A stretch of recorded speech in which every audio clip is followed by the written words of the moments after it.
Good morning po, Mr. Alce. Magandang umaga. Good morning po, DJ Tatcha at sa Sir Ted. Good At sa morning. mga tagapakinig at mga tagapanood. Sir, diretso tayo agad. Gusto naming hingin ang inyo pong reaksyon dito sa lumabas na audit ng COA or Commission on Audit na meron daw pong halos 1 billion pesos o 926 million pesos na pondo nitong Ayuda sa Kapusang Kita Program o AKAP na may red flags. Ano pong reaksyon nyo dito? Actually, yun nga nakita natin yung COA findings at actually ito talaga ito yung talaga yung resulta no, ng mga programa natin. Pagka yung mga malalaking programa natin, kapag ka po yung mga social assistance programs po natin ay mga politiko ang gumawa. Ano?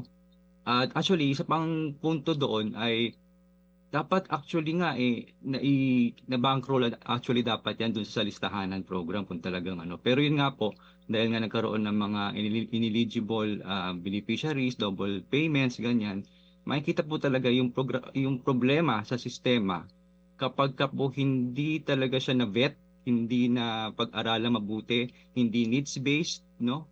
Yung programa pagka yung po ay Oo. finormulate. Oo. Sir, anong nakikita nyo dito for the 2024 COA findings about AKAP? Is this a simple implementation problem o indikasyon po ito ng mas malalim na problema dun sa disenyo nitong polisiya ng AKAP?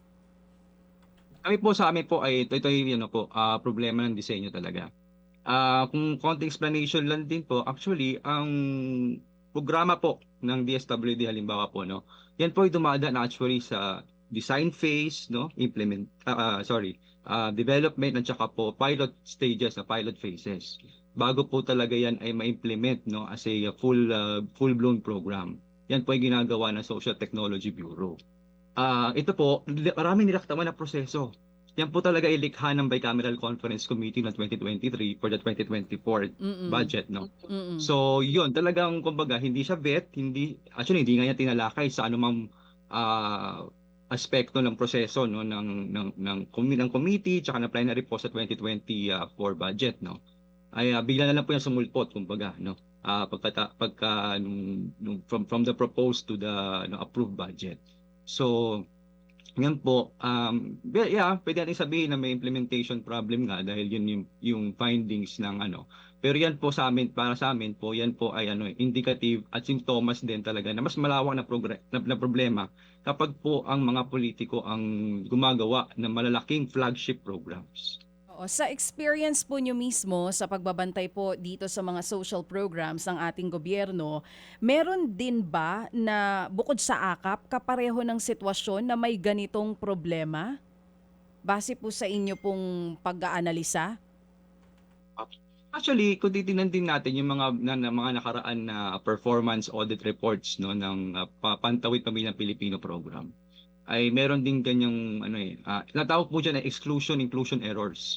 Kapag po may naisasama o hindi naisasama ng mga benepisyaryo kapag po na-implement yung mga programang ganito. Yun po.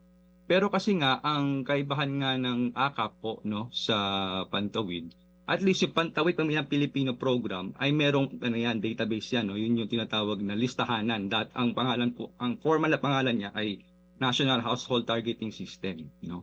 So means tested yan.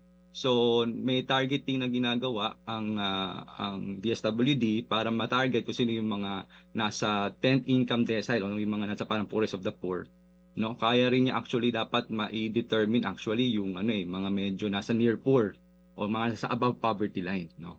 So yun po, um yun nga, pero dito hindi natin talaga alam kung ano yung ginamit na Mm. na database. Yeah. Kasi nga, yes. Kasi nga nag-recommend yung COA na dapat magkaroon ng central na Database. database system para sa pag-identify ng mga beneficiaries. Oo. At ito ang wala dito sa AKAP na meron of course dito sa 4Ps, no, sa Pantawid Pamilyang Pilipino program. Oo, maganda po yung sinabi nyo kasi yun nga yung recommendation nila. Yung screening procedures mismo ng DSWD ang may problema dito. So ngayon, from AKAP, let's move on to AIX kasi mas malaki po yung pondo na ibinigay ng BICAM po dyan for 2026. Paano tayo Yes. makakasiguro, sinasabi ngayon ng COA sa screening procedures ng AIX may problema, paano tayo makakasiguro na dun sa AIX hindi ganito po yung mangyayari? Yun po. Actually dapat nilang i-bankroll na yan dun sa listahanan, yung National Household Targeting System, no? Kumbaga dapat yan ay hindi ko alam ang proseso ngayon, no? Pero dapat yan ay yung pang hindi lang dapat sa Pantawid pero dapat sa lahat ng mga social assistance programs, no, ng pamahalaan. Ah, Specifically siguro sa DSWD, no? Ay dapat yun ang ginagamit na. Actually, ang pinaka-problema rin din talaga, DJ Chacha, yung parang data interoperability. Ibig sabihin nun, yung pagkaka-harmonize ng mga datos. Kasi minsan nangyayari, kanya-kanyang database, DOH, no, DSWD, DOLE, pero pare-pareho lang din naman na beneficiary o mga target ng mga beneficiaries, no, yung kanilang gustong preservation o bigyan ng assistance. Siguro, sir, yung kasing akap, no, Mm, sabi mo nga ito ay sumulpot na lamang sa BICAM, no? correct. Oo. Tama po yan. Itong AX kasi kapag maging sa pahayag at panayam namin sa DSWD, yung mechanics ng akap pareho lang ng AX. Basically, almost the same kapag inaaral mo, no? Yes. Oo, pero ito nga ngayon sa AX, ano ang inyong kaisipan dito na ang kanyang propose lamang sa NEP ay 26.9 billion, pinalobo ng House ng 59 billion, ibinaba ng Senate sa 34 billion, sa BICAM 63.9 billion. 63 billion. Anong kaisipan Correct. nyo dito? Klarong-klaro po yan, no, na yan ay ang panglobo noong budget, no, ng AIX ay ano yan, no, insertion po yan. Kasi po, kung titingnan nga natin, 27 billion lang talaga ang ni-request ng ahensya. Ibig mong sabihin nun, yun talaga yung may tinatawag tayo na tawag dito, um, yung capacity para i-spend yung pera, no, ay dun lamang sa 27 billion, no. Yun ang ni-request nila. So ibig sabihin po nun, yung kalakhan noon, hindi natin alam kung paano i-determine yun. Hindi nga natin alam kung paano lumabas yung numero na 59 billion, no? O binaba naman ng Senado ng 34, Mm-mm. tapos biglang naging 63, no? Mm-mm. Hindi klaro kung saan nanggaling yun, at kung yun ay nanggaling man sa DSWD, why this late, no? Why this late, no? Mm-mm. Dapat sa committee level pa lang, sa plenary level o sabihin natin sa plenary level, dapat doon pa lang lahad na yan either ng DSWD o yung sponsor ng DSWD budget. Dapat doon pa lang at why this late. Okay. Bakit biglang nagkaroon ng ganong klase ng numero kung magbigay man sila ng numero ng target beneficiaries nila, Mhm. no? So parang ba't biglang nagkaroon ng ganon? Paano na Opo. nakuha actually kung meron man silang identified na beneficiaries? Oo. At doon lalabas talaga yung punto ng database. Oo. Oo. So sinasabi mo, Alce, simply said, ano ang mathematics nito? Ano ang computation nito? Kasi ang mga ahensya gaya ng DSWD, sa NEP humingi sila ng 26.9 billion lamang. Apparently, meron silang target na dito na beneficiaries at hango Correct. sa pag-aaral, no? Yan ang Correct. sinasabi Tama po ninyo. yan. And then, dinoble mo ito. Ano mathematics dito? Anong kwentada dito? Bakit biglang dumoble? Ano ang paliwanag dito? Yan ang binabanggit mo, di ba, Alce? Ano? Parang sa pagkakaintindi namin, ganun ba? Opo. Your guess is good as mine.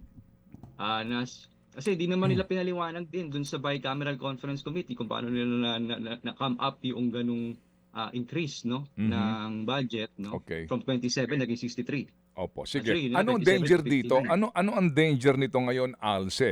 Sa gantong uri nga ng pagbibigay ng pera ng Kongreso o sa gantong programa na yung nga, no, may question nga sa implementasyon kasi nga kahawig ito ng akap lang ang kanyang mga panuntunan. Go ahead, please. Yes. Actually, magiging problema po diyan yung spending capacity, no, ng ahensya. May tatawag kasi tayong absorptive capacity ng mga ahensya. Kumbaga, yun lang yung amount kung saan yun ang kaya lang nilang gastusin.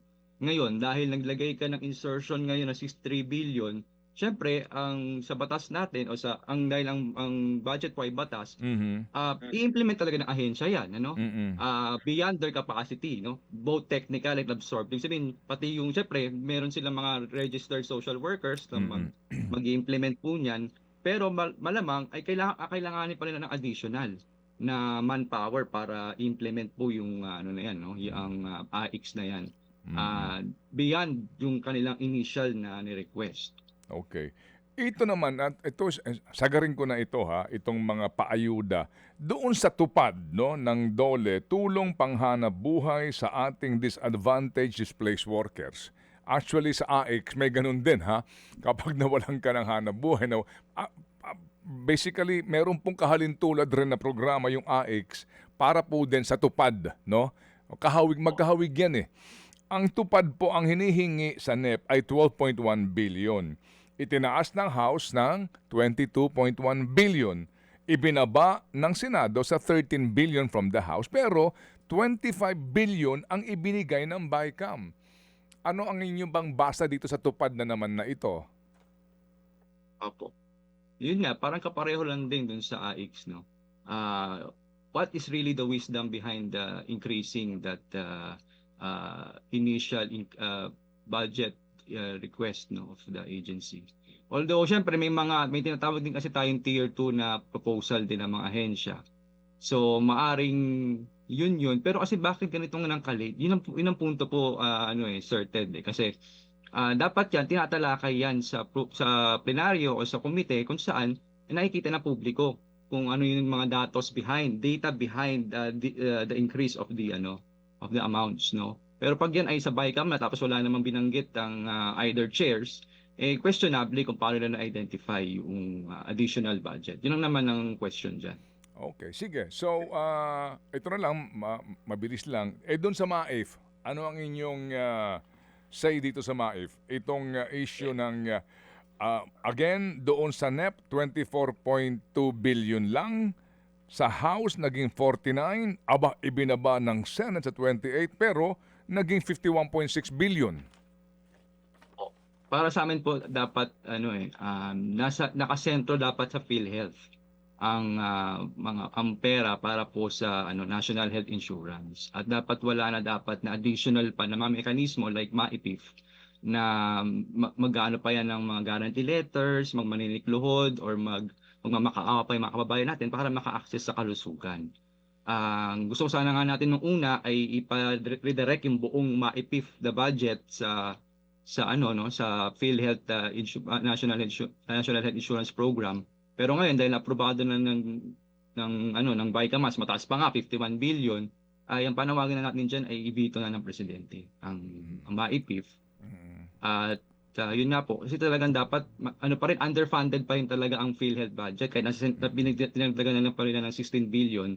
Ay ang tansya ng aming mga mga ka-network ng mga doctors ay dapat 147 yung maximum para ma-cover yung buong 25 million na na mga indirect contributors, mga persons with disabilities, mga senior citizens po yan, tsaka mga 4-piece families. Okay, sige. So salamat na marami sa iyo, Alce, sa iyong panahon na ibinigay sa aming programa. Dito rin po sa patuloy ninyo na ginagawa ng pag-aaral sa proposed budget natin, at ang inyong panawagan na i-veto ng Presidente itong sobrang pagbibigay ng lump sum appropriations sa gantong kaninyo ay programa na ang inyong identification dito pampolitika na programa, yung sabi mo kanina, no, Alce? Patronage po yan. Tama po yan, patronage. Meron po kasing elemento ng patronage. At syempre, mga kababayan po natin, whether they are aware or not, meron magkakaroon sila ng utang na loob. Kasi yun yung aspekto na inano natin, yung utang na loob na magkakaroon, imbis na dapat ay karapatan.